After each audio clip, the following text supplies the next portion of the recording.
Anda saudara? Semoga selalu dalam keadaan sehat dan tentunya tetap semangat ya. Senang sekali saya Ika Soliha kembali menjumpai Anda dalam program Sapa Gorontalo spesial dengan episode kali ini dengan tema frekuensi radio dan kita sehari-hari. Oke, nantinya kita akan membahas terkait spektrum frekuensi radio yang ini memang sumber dayanya ini terbatas ya. Dan kira-kira apa saja manfaatnya, kemudian bisa digunakan apa saja gitu kan. Nanti kita akan bahas selama 60 menit ke depan untuk itu tetap di Sapa Gorontalo.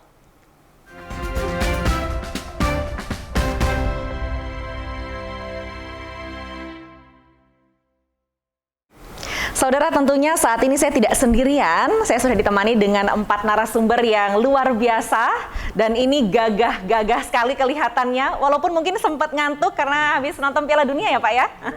Betul sekali. Langsung saja kita kenalan dulu sama 4 narasumber kita. Yang pertama ada Pak Hamzah, ya selaku Kepala Loka Monitor Provinsi Gorontalo ya Pak ya? Oke, apa kabar Pak? Sehat? Alhamdulillah. Semangat ya. Semangat. Selanjutnya ada Pak Andi Zulhikam selaku Senior Officer Ketua Tim Kerja Sarana Pelayanan Infrastruktur SMFR. Selamat pagi Pak. Sehat? Alhamdulillah ya. Selanjutnya ada Pak Ferdinand Sirupa, merupakan Senior Officer Ketua Tim Kerja Monitoring dan Penertiban. Selamat pagi Pak. Pagi. Selamat pagi. Sehat, semangat Sehat, Pak. puji Tuhan. Puji Tuhan, iya. Selanjutnya ada Pak Joni Kristopel Paat, selaku Senior Officer Ketua Tim Kerja SDM Loka Monitor SFR Gorontalo. Selamat pagi Pak, bagaimana kabarnya? Luar biasa. Luar biasa. Oke, tadi kan di awal kita udah ada sedikit ini ya Pak ya, obrolan nih. Bukan obrolan sih sebenarnya, ada menyinggung soal spektrum frekuensi radio. Yang ini masyarakat belum tentu banyak yang tahu gitu kan ya. Terus juga ada kabar-kabarnya ini sumber dayanya terbatas seperti itu. Nah, terbatasnya ini seperti apa? Kemudian juga manfaatnya itu apa gitu kan, digunakan dalam apa saja gitu kan. Ini mungkin saya langsung ke Pak Hamzah terlebih dahulu ya. Oke Pak, seperti apa itu Pak frekuensi radio itu? Iya, terima kasih Mbak Ika. Terima kasih pemirsa yang di rumah. Selamat pagi, sehat selalu semuanya dan semangat seperti kata host tadi ya. Iya, jadi frekuensi radio ini memang unik Mbak Ika. Dia ada di sekitar kita manfaatkan sehari-hari tapi tidak terlihat. Tapi terasa sekali manfaatnya. Kalau definisi teknisnya sebetulnya dia adalah gelombang elektromagnetik yang merambat di udara. Ia susunan pita frekuensi under 3000 GHz yang dipakai untuk mentransmisikan sinyal atau informasi dari satu tempat ke tempat lain. Itu kalau bahasa teknisnya. Supaya mudah dipahami, yang digunakan untuk kita berkomunikasi. Berkomunikasi ini seperti apa Mbak Ika? Yang paling hampir semua orang gunakan adalah handphone, telepon seluler. Kita bisa telepon kemana-mana, kita bisa browsing, kita bisa internetan, melakukan aktivitas bisnis di sana. Itu sebetulnya tanpa kita tahu itu menggunakan resources yang bernama sumber daya frekuensi radio. Benar ada ekosistemnya. Ada handset, ada handphone, ada paket data, kemudian ada barangkali infrastruktur BTS, ada aplikasi yang running di dalamnya. Tetapi resources yang ada di baliknya untuk mendukung ekosistem ini sampai kemudian produk akhirnya, saya dan Mbak Ika misalnya, atau saya dengan keluarga saya telepon-teleponan, itu didukung oleh sumber daya yang bernama frekuensi radio. Jadi frekuensi radio lah enabler atau resources yang ada di balik kita bisa saling terhubung satu sama lain. Dipakai untuk apa ya? Tadi sudah saya sebutkan yang paling umum dipahami masyarakat, misalnya telepon ya, komunikasi telepon seluler misalnya. Ada juga di service broadcast, ada juga di RFID, Bluetooth, Wi-Fi, sensor gitu Mbak. Broadcast ini ya salah satunya kita hari ini ngobrol-ngobrol sampai ke pemirsa di rumah, itu carrier-nya adalah ya sumber daya strategis spektrum frekuensi radio. Meskipun ada yang lainnya, ada satelit juga, ada EPO juga atau fiber optik ya, tapi 90% itu memang resources-nya masih bertumpu pada komunikasi seluler, which is itu pasti menggunakan sumber daya spektrum frekuensi radio. Itu diantaranya Mbak Ika. Kemudian yang katanya ini terbatas, terbatasnya itu seperti apa Pak? Kok bisa kan ini tidak terlihat terus terbatas, terbatasnya itu dalam hal seperti apa tuh? Supaya lebih masyarakat lebih tahu ini terbatas tapi kan kita gunakan sehari-hari gitu. Betul, jadi terbatasnya ini artinya begini, dia itu tidak bisa dikembangbiakkan gitu ya. Tetapi dia memang sudah anugerah given dari Allah Subhanahu wa taala. Itu sudah ada lokasinya masing-masing yang tadi saya sebutkan under 3000 GHz bisa dimanfaatkan untuk berbagai keperluan. Nah, berbagai keperluan ini macam-macam seperti telco, broadcast, komunikasi kebencanaan, komunikasi maritim, pelayaran.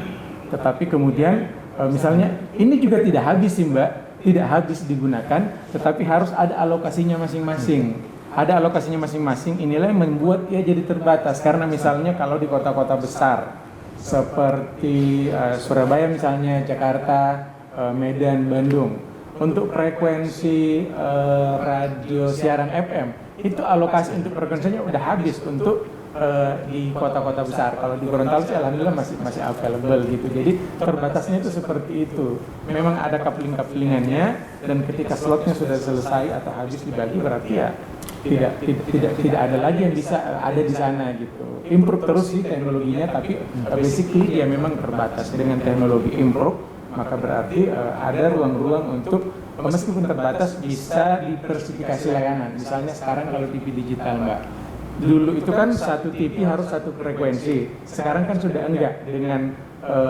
digitalisasi penyiaran televisi, maka cukup kalau di Gorontalo cukup ada 3 MUX, TVRI, Trans dan MNC Group, yang lain tinggal gabung di dalamnya gitu, jadi lebih hemat.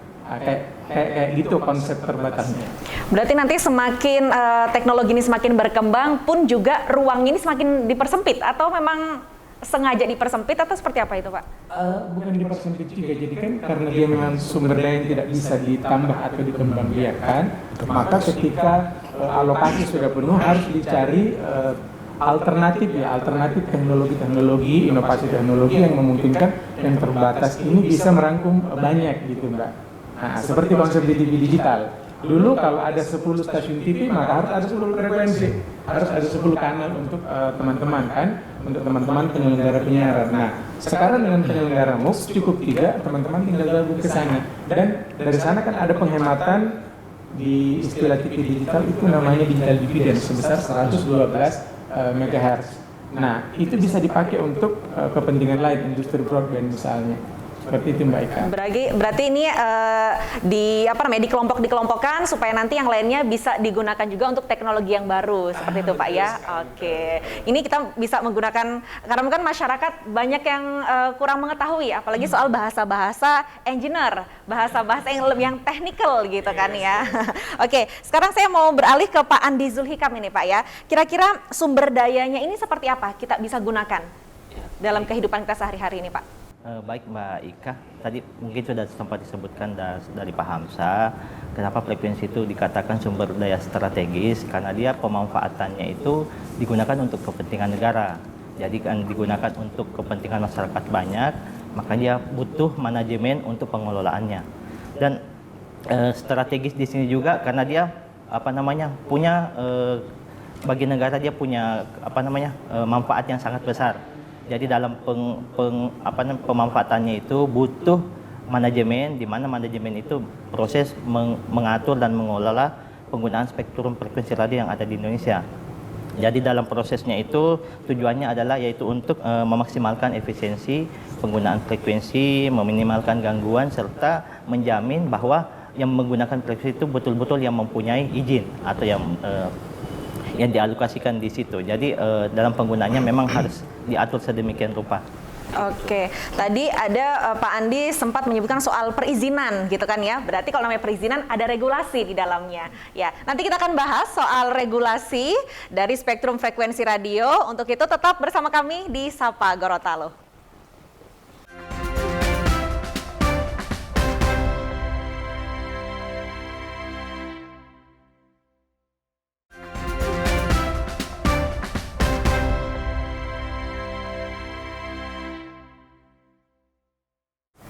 Halo saudara, kembali lagi masih bersama saya Ika Soliha di program Sapa Gorontalo dan kembali kita akan berbincang terkait spektrum frekuensi radio. Tadi sudah disampaikan ya dari Pak Hamzah pun juga dari Pak Andi terkait apa itu spektrum frekuensi radio, dan ini kita akan lanjut lagi tadi ya perbincangan dengan Pak Andi. Tadi kan ada beberapa kepentingan memang yang digunakan untuk penggunaan spektrum frekuensi radio gitu kan. Nah Pak, kira-kira dalam penggunaannya ini bagaimana caranya supaya kita bisa menggunakan frekuensi ini gitu Pak dalam kehidupan kita sehari-hari? Baik, terima kasih Mbak Ika. Penggunaan frekuensi radio itu menurut Undang-Undang Nomor 36 Tahun 99 di situ mensyaratkan wajib memperoleh izin dari pemerintah. Jadi sebelum penggunaan frekuensi itu kita harus mengurus izinnya, dalam hal ini izin stasiun radio. Dan untuk pengurusannya pun itu sudah sangat gampang. Di sistem kami untuk di Kominfo sendiri, kita sudah mengembangkan namanya perizinan secara online, e-licensing, di mana dalam prosesnya itu kami berupaya bahwa perizinan itu kita bagaimana mudah. Jadi dalam satu hari bisa selesai. One day service. Kalau mungkin yang seperti yang sebelumnya sistemnya masih offline, untuk proses perizinannya itu harus melalui persuratan berbasis kertas. Sekarang sudah melalui online. Jadi itu sistemnya sudah sangat dipermudah dan persyaratan pun gampang. Jadi saya kira untuk masyarakat pengguna frekuensi radio dimanapun berada itu sangat gampang untuk pengurusannya. Di kami melayani konsultasi apabila ada masyarakat yang kesulitan dalam pengurusan, silahkan datang ke kantor, kami bisa bantu untuk konsultasi atau asistensi seperti itu. Oke, kalau seandainya persyaratannya mudah, pelayanannya pun ini one day service gitu kan. Service, ya. Dan yang sering kita gunakan sehari-hari, ini contoh kecilnya aja Pak ya. Kalau kita menggunakan HT, handy talkie gitu kan ya. Karena kan memang kalau handy talkie ini nggak cuma instansi aja, masyarakat biasa pun bisa menggunakan. Nah itu bagaimana cara menggunakannya, maksudnya dalam hal perizinan untuk penggunaan frekuensi radionya sendiri, kemudian apakah nanti ketika penggunaannya ini mungkin dalam jangka waktu yang lama ataupun seperti apa yang mungkin bisa mengganggu supaya masyarakat ini bisa berhati-hati dalam menggunakan gitu Pak. Ya. Tadi mungkin saya tambahkan lagi, memang untuk perizinan itu one day service, tapi itu dengan syarat dan ketentuan berlaku, di mana syarat dan ketentuannya itu persyaratannya sudah lengkap. Jadi kalau di sistemnya kami di Kementerian Kominfo, khususnya di Ditjen SDPPI, Direktorat Operasi, untuk setiap permohonan perizinan yang masuk di sistemnya kami di bawah jam 11 itu diproses hari itu juga. Apabila permohonannya masuk setelah jam 11 itu akan diproses di hari berikutnya. Seperti yang Mbak Ika tanyakan tadi terkait penggunaan frekuensi untuk HT, memang tadi kan saya sudah jelaskan bahwa semua penggunaan frekuensi wajib mempunyai izin. Dan untuk HT sendiri itu ada beberapa dinas. Jadi untuk instansi pemerintah atau perusahaan itu namanya dinas bergerak tetap atau dinas bergerak tetap. Jadi untuk penggunaan HT itu harus mempunyai izin dan pengurusannya gampang, dengan catatan juga persyaratannya itu perangkat radio HT yang digunakan harus tersertifikasi. Dan untuk tahapan pertama untuk mengajukan izin harus membuat akun di layanan e-licensing. Untuk portal layanannya sendiri di spektaraweb.ditfrek.postal.go.id. Nanti buat akun, klien membuat akun di situ, melengkapi berkas-berkas. Setelah akunnya selesai dibuat, nanti untuk permohonannya melalui aplikasi portal e-licensing itu. Jadi semua persyaratan yang dipersyaratkan nanti tinggal diunggah salinan dokumennya dalam bentuk salinan soft copy PDF, tinggal diunggah di aplikasi itu. Dan untuk permohonannya nanti tinggal menunggu, apabila sudah diajukan tinggal menunggu untuk proses approve dan analisa teknis dari teman-teman di pusat, seperti itu Mbak. Oke, tadi ada soal lisensi dan juga sertifikasi ya Pak ya. Ini dari HT sendiri. Nah, bagaimana kalau masyarakat ini bisa mengetahui ini tuh ternyata sudah berlisensi atau belum, atau tersertifikasi atau belum? Karena masyarakat kita masih awam terkait hal-hal yang teknikal seperti ini gitu. Iya, untuk sertifikasi sendiri, Kominfo sendiri menyediakan portal layanan untuk mengecek. Jadi masyarakat bisa mengecek apakah perangkat telekomunikasi yang dibeli atau yang hendak digunakan apakah sudah ada sertifikasi atau belum. Itu di alamat portalnya di sertifikasi.postal.go.id. Jadi di situ bisa dicek apakah perangkat yang digunakan itu atau yang dibeli itu sudah ada sertifikasi. Kan seperti kita sama-sama ketahui, banyak juga kan perangkat yang mungkin dalam tanda kutip statusnya BM atau black market, yang itu dalam hal ini mungkin belum ada sertifikasi. Jadi kami himbau untuk masyarakat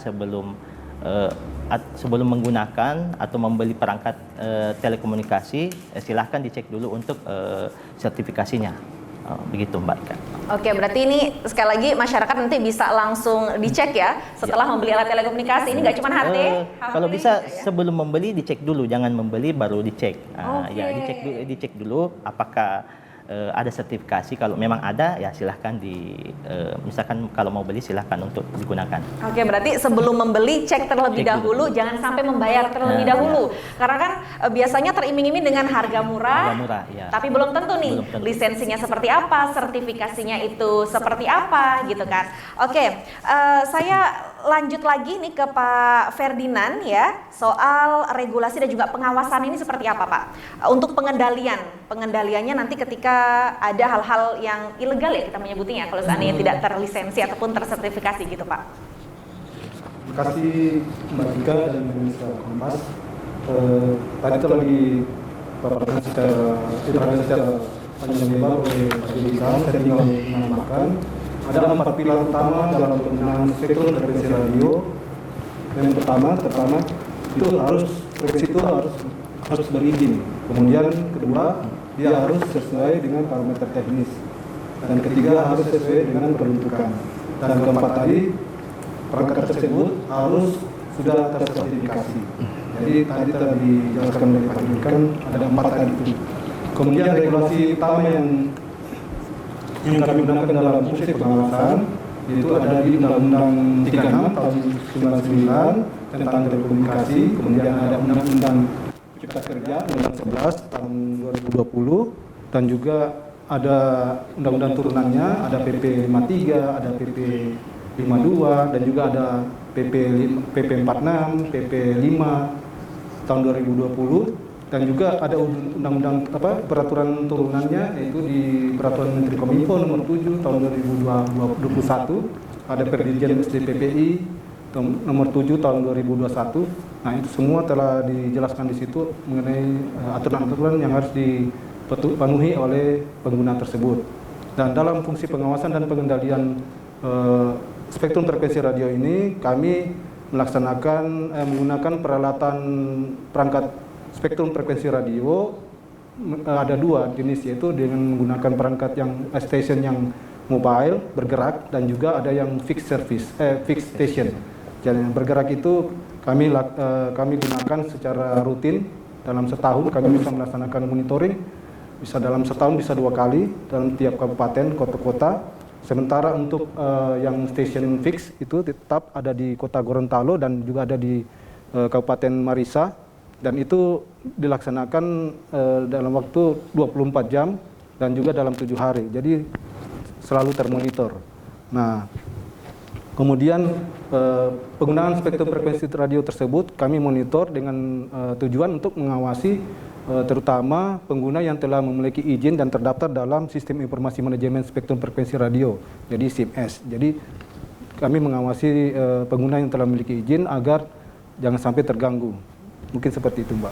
Oke, tadi sudah berarti ada 4 pilar gitu ya dalam proses pengendaliannya, dalam pengawasannya. Salah satunya tadi ada harus berizin, tersertifikasi juga gitu kan. Nah, ini saya masih penasaran, kira-kira apa sanksi bagi pelanggar sebenarnya ya kalau seandainya memang mereka tidak terlisensi, kemudian juga mungkin ada instansi-instansi yang mungkin mereka menggunakannya secara ilegal. Ini bentuk tegurannya seperti apa gitu kan, kemudian juga sanksinya seperti apa, nanti akan kita bahas sesaat lagi hanya di Sapa Gorontalo.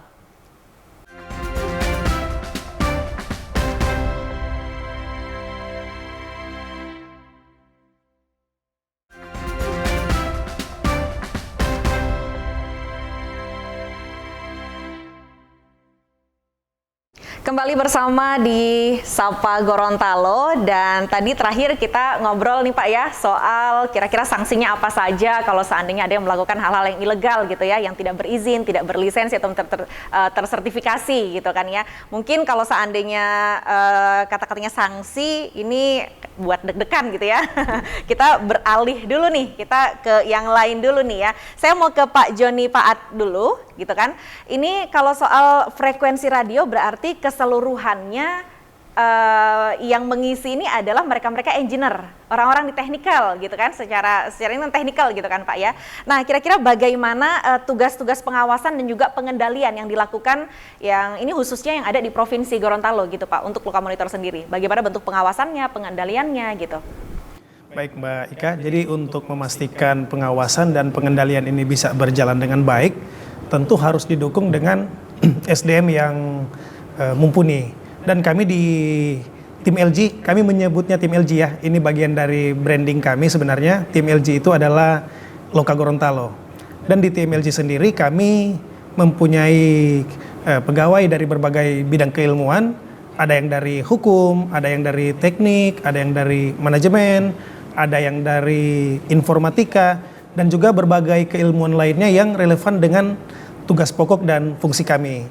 Dan untuk menjalankan tugas pokok dan fungsi kami dalam hal pengawasan dan pengendalian spektrum frekuensi radio, kami menerapkan prinsip-prinsip human capital. Jadi di situ ada yang namanya knowledge, ada skill, ada experience, ada expertise, ada creativity and innovation. Artinya setiap pegawai di tim LG harus memiliki yang namanya keahlian, pengetahuan, keterampilan, pengalaman, dan juga bahkan kreativitas dan inovasi. Dan juga untuk menjalankan tugas pokok dan fungsi kami menerapkan sistem manajemen mutu ISO 9001-2015. Kami juga menerapkan nilai-nilai dasar berakhlak yang beberapa waktu lalu ditetapkan oleh Bapak Presiden Joko Widodo. Kami juga menerapkan kultur SRR, Strong, Reliable, Resilient, dan budaya total action, total solution untuk memberikan pelayanan yang terbaik kepada masyarakat. Dan kami punya budaya EA. Budaya EA ini diadopsi dari bahasa Gorontalo yang artinya agile atau lincah untuk memfasilitasi perubahan. Dan kami juga terus mendorong teman-teman untuk bisa terlibat aktif meningkatkan kompetensi diri untuk memberikan pelayanan terbaik kepada masyarakat. Oke, kalau seandainya ini nggak masuk nggak Pak, kira seandainya nanti dari tim LG sendiri mereka pun menggunakan menggunakan alat telekomunikasi yang ilegal ataupun tidak tersertifikasi, itu ada sanksinya tersendiri apa gimana tuh? Kalau saya dari tim LG, ini bukan ke masyarakat ya. Iya. Kalau tim LG sendiri seperti apa itu Pak? Baik. Kalau kita berbicara aturan tadi sanksi itu ini berlaku bagi siapa saja. Siapa saja. Ya, jadi tidak berbeda ya, mau itu masyarakat mau tim LG. Kalau emang seandainya melakukan hal ilegal tidak berizin gitu ya, berarti sama rata gitu Pak ya. Sama rata. Kalau kami menggunakan peralatan yang ilegal, kami juga harus kena sanksi. Namun saya yakin teman-teman di sini pasti penggunaan alatnya semua alat-alat yang sudah berizin dan tersertifikasi. Bisa dipastikan berarti ya? Bisa dipastikan. Oke. Tapi ini untuk sanksinya lebih detail nanti kita akan bahas gitu ya. Saya tadi masih mau menyinggung soal di awal tadi ada mengatakan bahwa Pak Hamzah mengatakan bahwa konektivitas gitu ya, soal keterhubungan gitu kan. Kenapa kira-kira dalam frekuensi radio ini konektivitas keterhubungan itu menjadi menjadi hal yang utama gitu? Iya, terima kasih Mbak Ika. Jadi begini, tadi sudah saya prolog sebentar. Frekuensi radio sebagai sumber daya strategis terbatas itu sebagai pilar utama konektivitas itu lebih kepada bahwa 90% keterhubungan kita, telekomunikasi kita itu memang masih bertumpu kepada komunikasi seluler Mbak Ika. Handphone kita itu, Mbak Ika kan kemana-mana pakai handphone kan. Nah, kalau kita berbicara komunikasi seluler, maka itu 90%-nya masih bertumpu pada sumber daya frekuensi radio. Jadi frekuensi radio dengan ekosistem yang sudah ada, itulah yang memungkinkan kita bisa terhubung. 10% sisanya yang lain memang ada, misalnya FO, misalnya komunikasi dari satelit, tapi selain itu cost-nya sangat mahal dan juga memang tidak terlalu proper digunakan karena investasinya luar biasa mahal ya. Makanya yang paling banyak digunakan memang, yang paling banyak mendukung kita untuk saling terhubung satu sama lain itu adalah sumber daya frekuensi radio ini, Mbak Ika, gitu.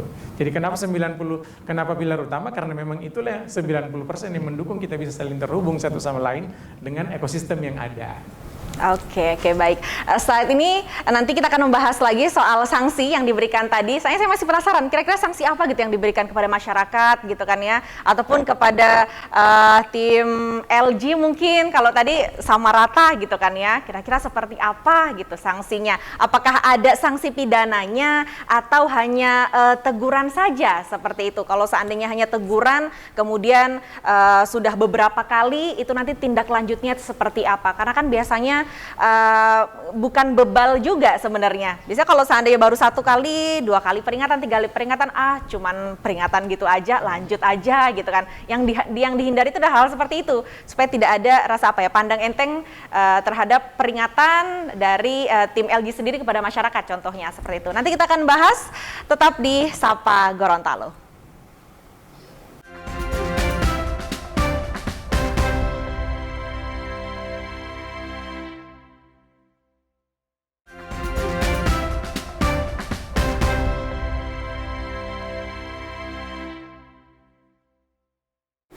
Kembali lagi bersama saya Ika Soliha di Sapa Gorontalo, dan kita akan melanjutkan obrolan lagi. Ini semakin seru nih ya, semakin seru karena apa? Memang ini obrolannya, perbincangannya jarang diperbincangkan juga, karena semakin jarang itulah memang harus kita sampaikan kepada masyarakat gitu ya Pak ya. Oke, tadi saya kembali dulu ke Pak Andi. Tadi kan di awal ada soal keperluan-keperluan yang digunakan pada frekuensi radio ini gitu kan Pak ya.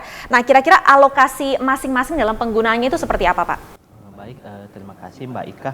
Mungkin melengkapi penjelasan sebelumnya, jadi dalam spektrum frekuensi radio itu memang ada dialokasikan untuk coupling-coupling tersendiri. Jadi untuk frekuensi di bawah 3000 GHz itu ada pengalokasian beberapa dinas-dinas, kami menyebutnya dinas-dinas, beberapa dinas untuk penggunaannya seperti mungkin dinas penerbangan, maritim, dinas bergerak darat, dinas tetap, amatir, satelit, dan untuk keperluan yang lainnya.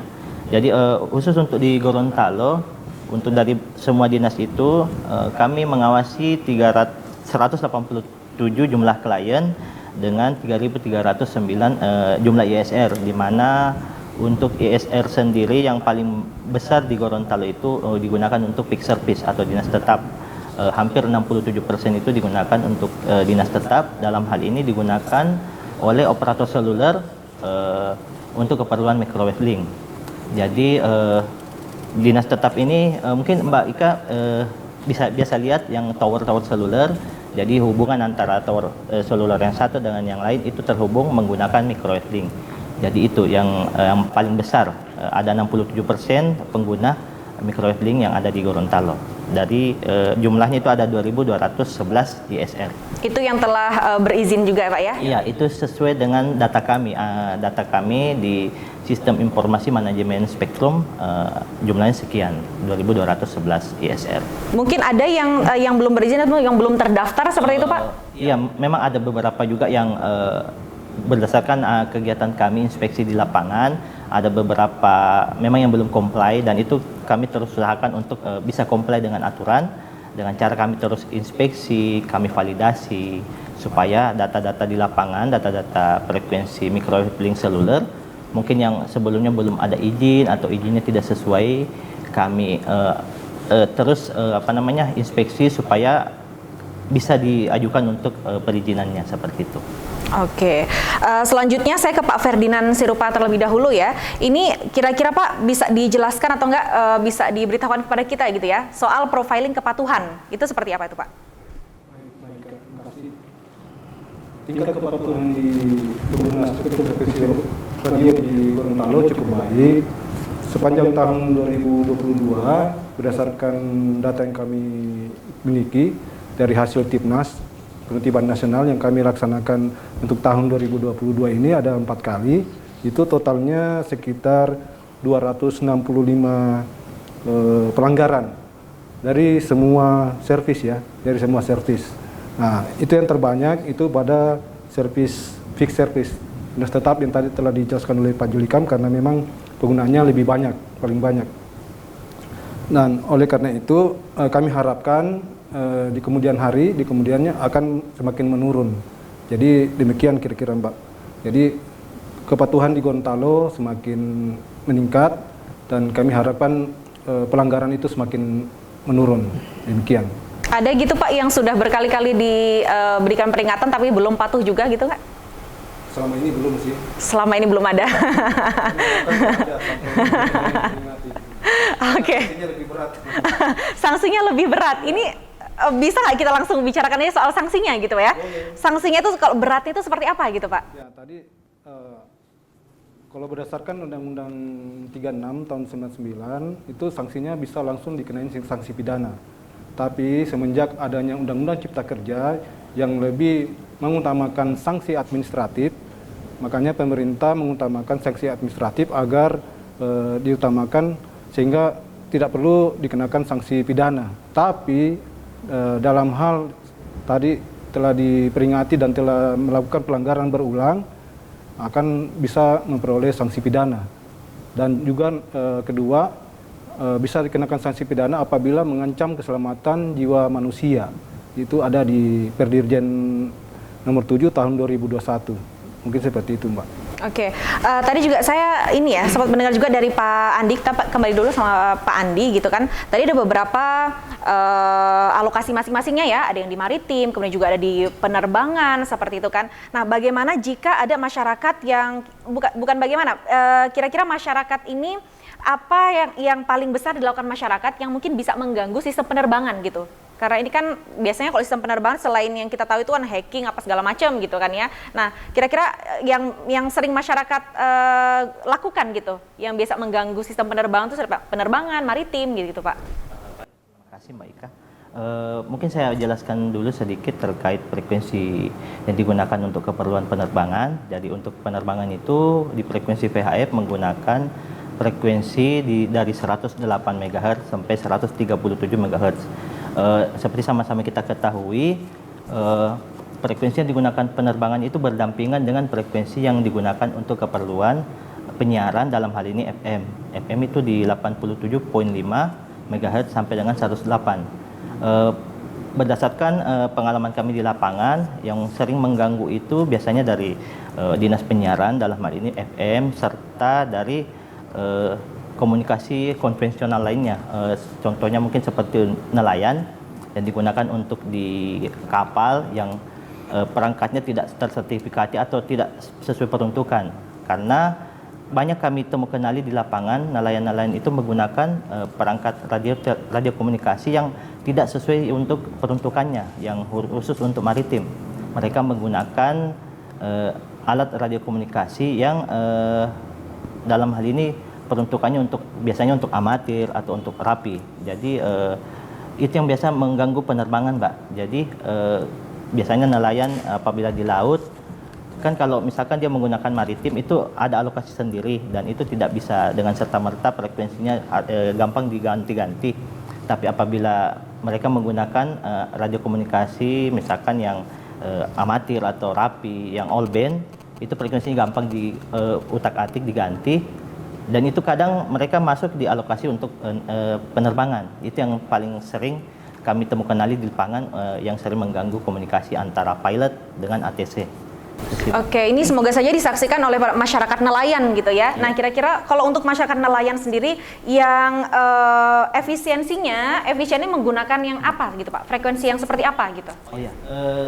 Kebetulan saya sampaikan di sini juga, kebetulan di Kominfo sendiri kami ada program namanya Maritim on the Spot.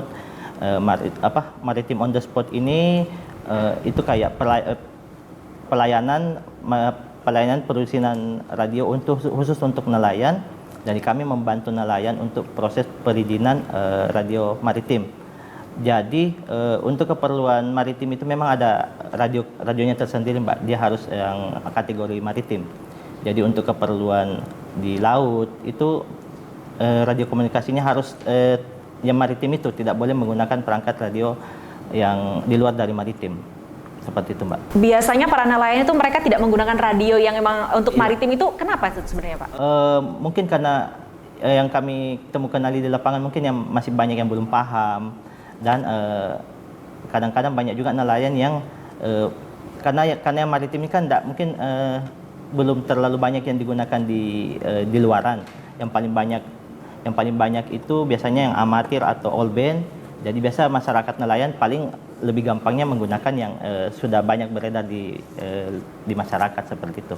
Oke, berarti masih minim pengetahuan soal penggunaan itu tadi ya. Itu semoga saja dengan tayangan ini masyarakat nelayan kita, masyarakat di pesisir ini semakin menggunakan frekuensi-frekuensi radio yang memang sudah diperuntukkan bagi mereka agar memang terjadi kesinambungan pun juga sesuai alokasi masing-masingnya gitu kan ya. Oke, nah kita akan kembali lagi nanti masih lagi kita akan berbicara soal sanksi, karena kalau soal sanksi ini sedikit sensitif gitu ya, supaya juga masyarakat kita bisa lebih perhatian lagi gitu, supaya mereka juga lebih memperhatikan frekuensi-frekuensi yang memang sering mereka gunakan dalam kehidupan sehari-hari. Untuk itu tetap di Sapa Gorontalo.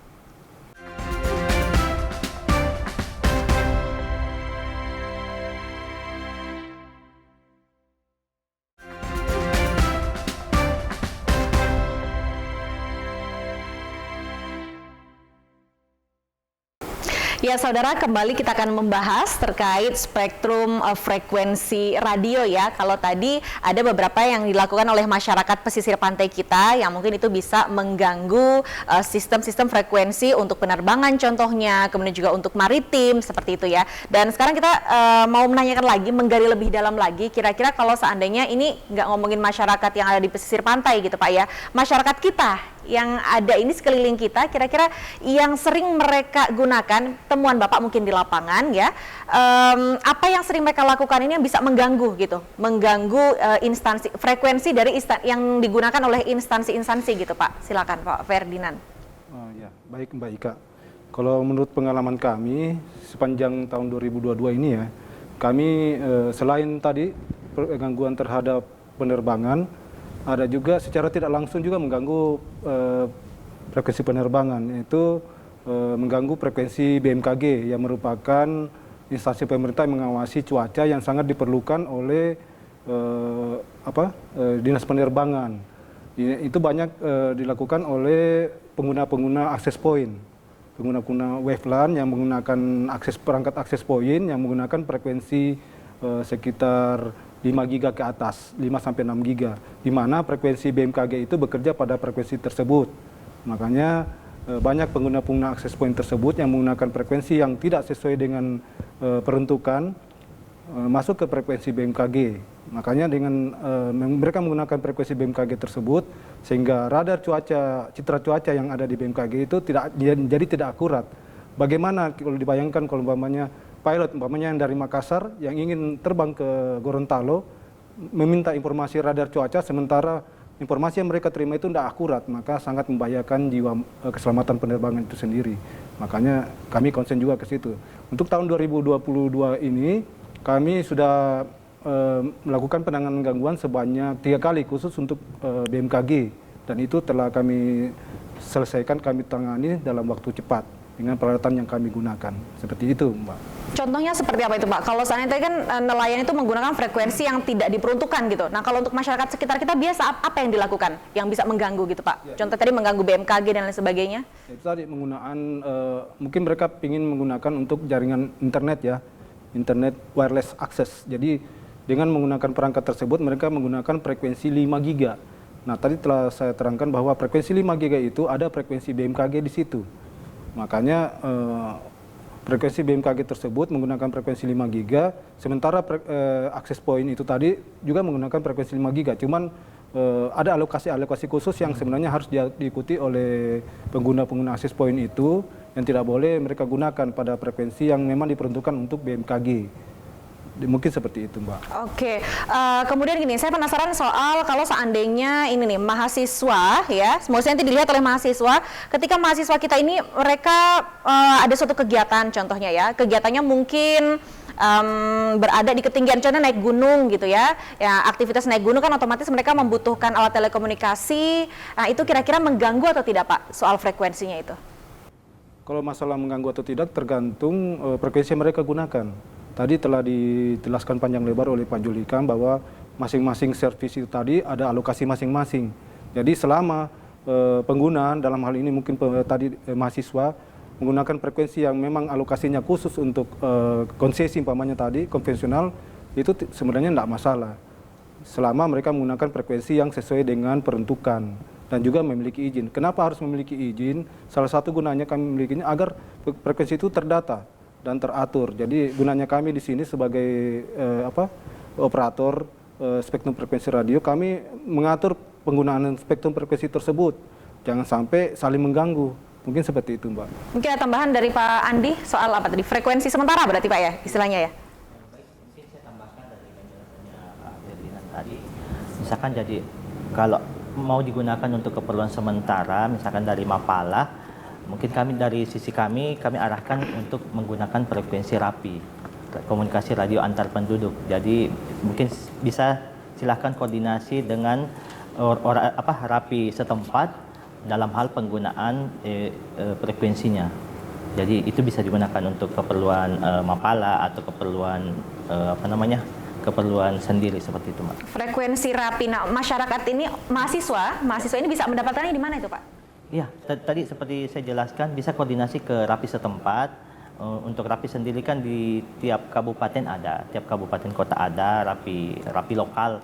Jadi itu bisa dikoordinasikan, dan kalau memang bisa juga datang ke kami, nanti kami bisa teruskan informasinya terkait untuk penggunaan frekuensi untuk keperluan sementara itu. Oke, ini sebenarnya jarang dilakukan tapi cukup mengganggu sebenarnya ya bagi untuk mahasiswa mungkin yang ingin melakukan kegiatan ataupun menggunakan handy talkie, HT dan lain sebagainya, alat telekomunikasi, mungkin bisa berkoordinasi dengan RAPI lokal ya Pak ya, RAPI setempat ataupun bisa langsung menuju ke Loka Gorontalo untuk lebih jelasnya gitu ya, nanti akan dibantu dalam proses perizinan dan lain sebagainya seperti itu ya.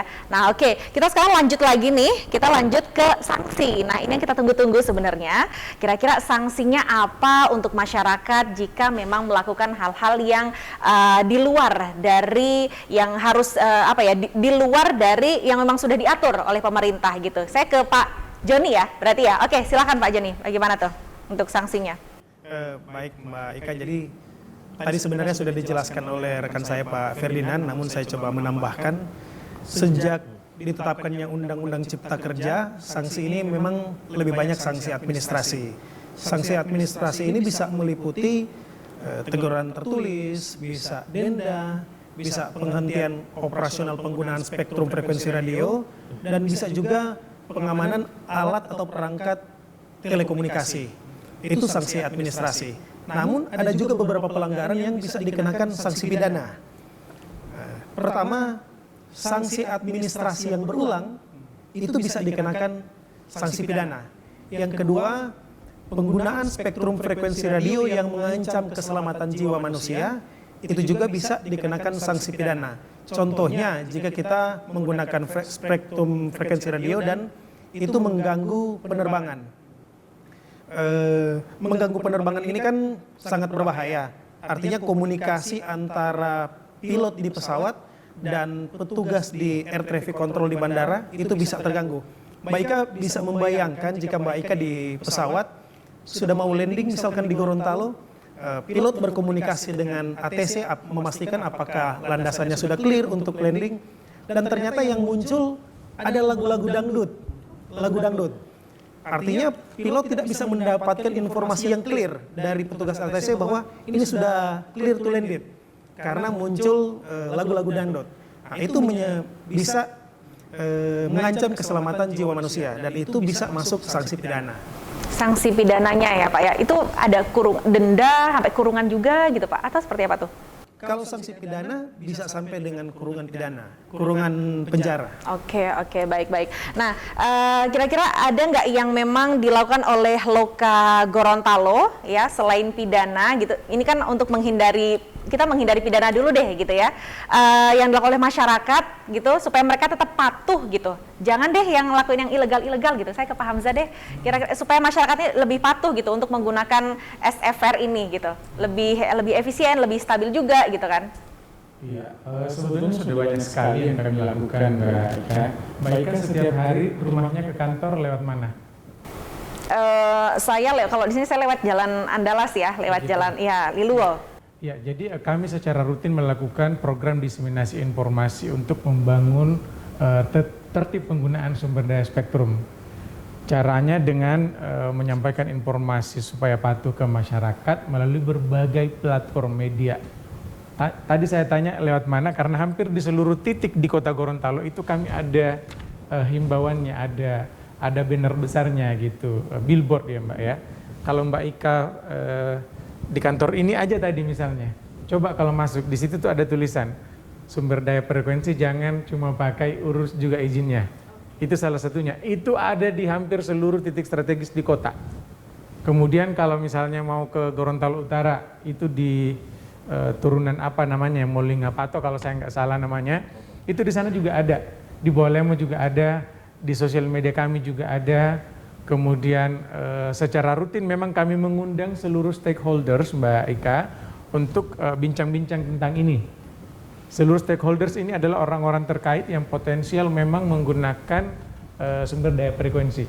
Itu sudah sering kita edukasi bagaimana supaya 4 pilar yang tadi Pak Ferdi sampaikan, setiap penggunaan frekuensi harus berizin, perangkatnya tersertifikasi, sesuai peruntukan, sesuai parameter teknis. Itu sudah kita sampaikan ulang-ulang, hanya memang perlu kerja keras untuk membangun awareness ya Mbak ya, kesadaran dan memastikan bahwa informasi itu sampai kepada seluruh yang mau menggunakan. Oke, kalau untuk saat ini apakah untuk di Gorontalo khususnya, apakah sudah sampai pidana atau masih masih apa ya, sanksi preventif gitu Pak? Dalam kurun waktu beberapa tahun terakhir, alhamdulillah tidak ada sih yang proses sampai pidana. Jadi begini, rezim kita juga itu sebetulnya pidana itu alternatif terakhir. Jika kita bisa mencegah dengan upaya preventif dan orang memiliki awareness untuk sadar menggunakan frekuensi secara tertib, itulah yang memang kita inginkan.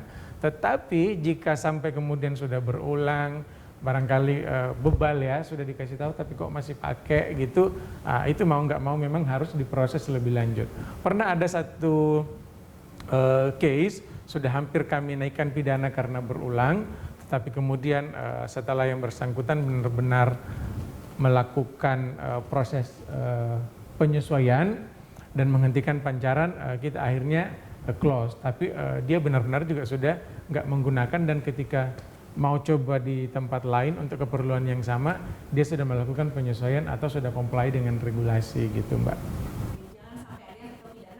Jangan sampai, sebetulnya memang kita ultimum remedium ya, artinya pidana itu alternatif terakhir. Tapi memang harus ada ketika menemukan hal, orang ini kok dikasih tahu bolak-balik tapi nggak patuh-patuh juga gitu. Kira-kira udah berapa kali tuh Pak, ada nggak yang entah itu instansi, entah itu perorangan gitu ya, atau satu kelompok gitu, mereka sampai ada 3 atau 4 kali peringatan gitu Pak kira-kira di Gorontalo? Ada juga sih sebetulnya 1-2 instansi yang memang kita sudah datang yang kedua tapi kok belum mengurus perizinan juga. Ada juga yang begitu di kota. Namun apa namanya, ketika kita konfirmasi sebetulnya kesulitannya apa, kadang-kadang mereka mengakunya kami sebetulnya hanya kekurangan orang untuk atau sumber daya untuk mengurusi. Karena saya selalu katakan kepada seluruh pengguna, apa kesulitannya sih coba ngurus izin.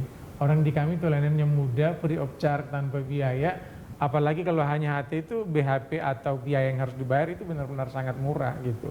20.000 barangkali ya Mas Berdia per tahun untuk per unitnya. Jadi bayangin per tahun loh Mbak nih.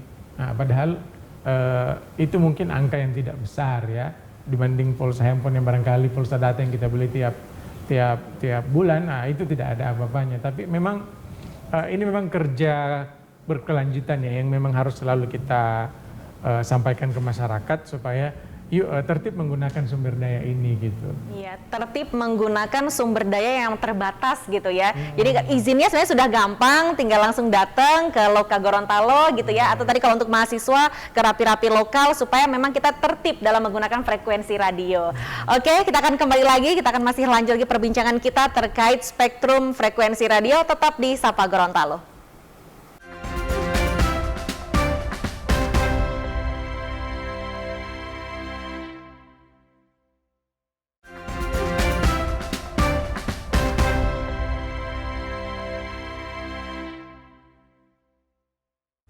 Ya, saudara, kita akan kembali membahas terkait spektrum frekuensi radio. Ini kita akan kembali lagi soal perizinan dan juga gimana cara mendaftar ya, supaya kita bisa menggunakan frekuensi yang legal dan juga sudah berizin gitu. Nah, kira-kira dalam proses perizinannya ataupun memperoleh perizinan ataupun mendaftar, ini harus perorangan atau memang harus melalui badan usaha ataupun instansi gitu Pak? Ini dari sama Pak Hamzah, silahkan, atau seperti apa nih? Silahkan Pak.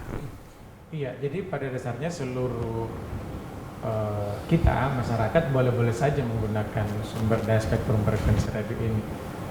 Baik perorangan, memang sekarang ada konvensional ya Mas Ikam ya, kemudian juga badan usaha gitu. Jadi kan badan usaha itu misalnya begini, Opsel, Telkomsel, Indosat, XL, itu kan pasti badan usaha. Kemudian kalau misalnya itu korporasi seperti Kompas TV misalnya nih, Kompas TV kalau memakai HT tentu kan pasti pengurusannya melalui nama Kompas TV gitu. Yang perorangan itu amatir ya Kam ya, itu sifatnya perorangan, jadi mereka izin gitu. Mereka izin, mereka kemudian ujian, lulus, mereka mendapatkan call sign dan ada frekuensi kerja yang mereka bisa dapatkan per masing-masing orang gitu. Ya, berarti perorangan pun boleh, instansi pun juga diperbolehkan gitu Pak ya? Iya, diperbolehkan masing-masing ini. Mas Hikam kalau mau lengkapi barangkali monggo. Silakan Mas Andi. Saya mungkin menambahkan Pak Ika.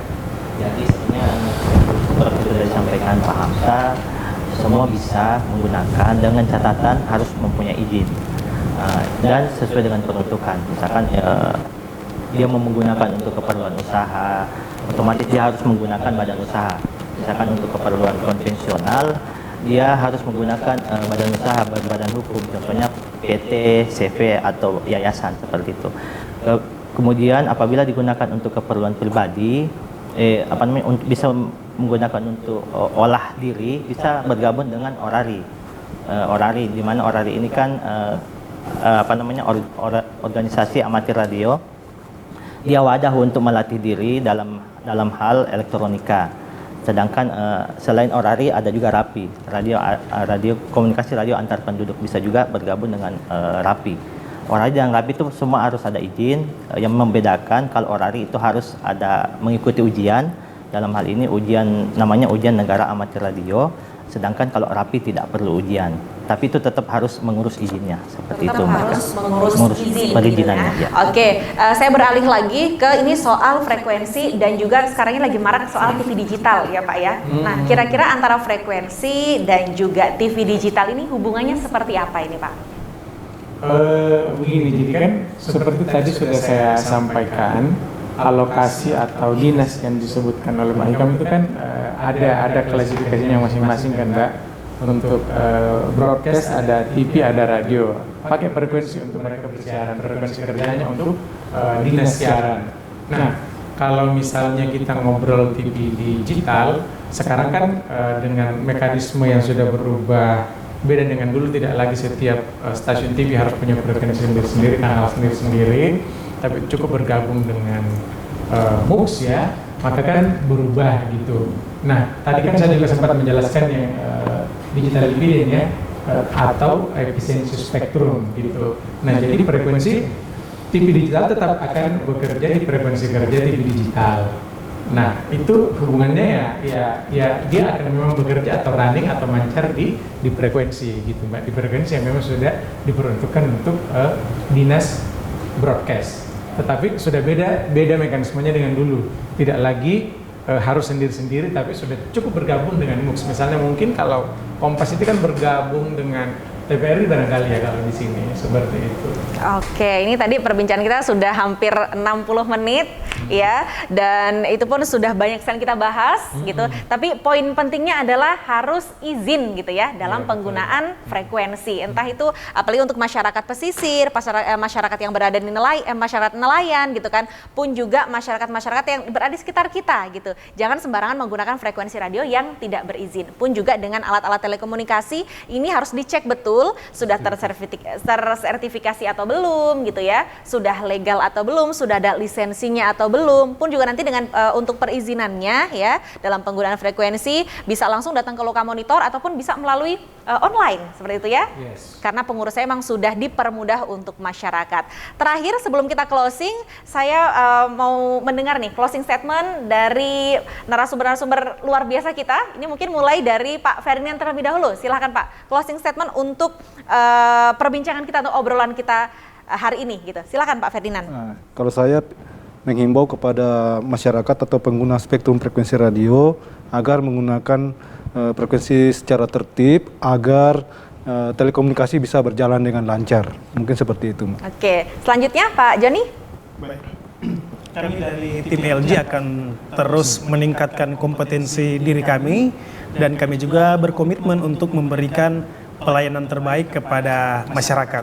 Great people, great company. Oke, sebelum ke Pak Ketua, saya lanjut ke Pak Andi dulu deh nih.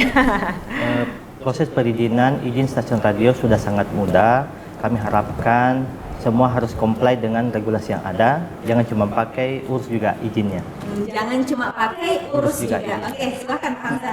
Ya, saya sebelum ke closing statement ada yang ingin saya tambahkan dulu sebentar. Jadi, kalau ingin memastikan perangkat telco yang dibeli oleh masyarakat itu tersertifikasi atau tidak, selain tadi Mas Hikam sudah menyampaikan bisa cek di layanan portal, ada aplikasi Sirani juga. Sebetulnya paling mudah, setiap perangkat telekomunikasi yang dijual itu wajib diberi label atau tersertifikasi dari SDPPI, Mbak. Nanti kalau misalnya beli handphone atau beli HT itu pasti di situ ada tera SDPPI nomor registrasi sekian-sekian. Itu paling gampangnya gitu. Itu paling gampangnya karena tadi sempat ditanyakan ya. Jadi kalau mau beli ke toko, cek dulu ada tera SDPPI-nya enggak nih. Kalau ada berarti itu aman untuk dibeli karena dia tersertifikasi. Iya, oke, karena memang sudah di penghujung ya, diminta closing statement. Saya sebetulnya tinggal merangkum aja apa yang sahabat-sahabat saya sudah sampaikan. Saya ingin meng-highlight yang 4 tadi Mbak ya. Sumber daya frekuensi ini sumber daya strategis terbatas, karunia Allah yang luar biasa merambat di udara, kita pakai untuk saling terhubung kemana-mana. Pastikan sahabat frekuensi radio Gorontalo ingat 4 pilar yang tadi sudah disampaikan. Harus berizin, harus sesuai parameter teknis harus sesuai peruntukan, dan perangkatnya tersertifikasi atau terstandarisasi. Oke, terima kasih semuanya, Pak Andi, Pak Hamza, Pak Joni, dan juga Pak Ferdinand. Terima kasih atas perbincangan hari ini. Semoga nantinya dengan adanya perbincangan kita ini ya bisa memberikan pengetahuan baru untuk masyarakat, pun juga lebih tertib lagi kita dalam menggunakan frekuensi radio gitu. Terima kasih, dan terima kasih juga saudara telah menyaksikan obrolan kita, bincang kita pada hari ini. Saya Ika Soliha pamit undur diri dan sampai jumpa di segmen ataupun di episode lainnya Sapa Gorontalo.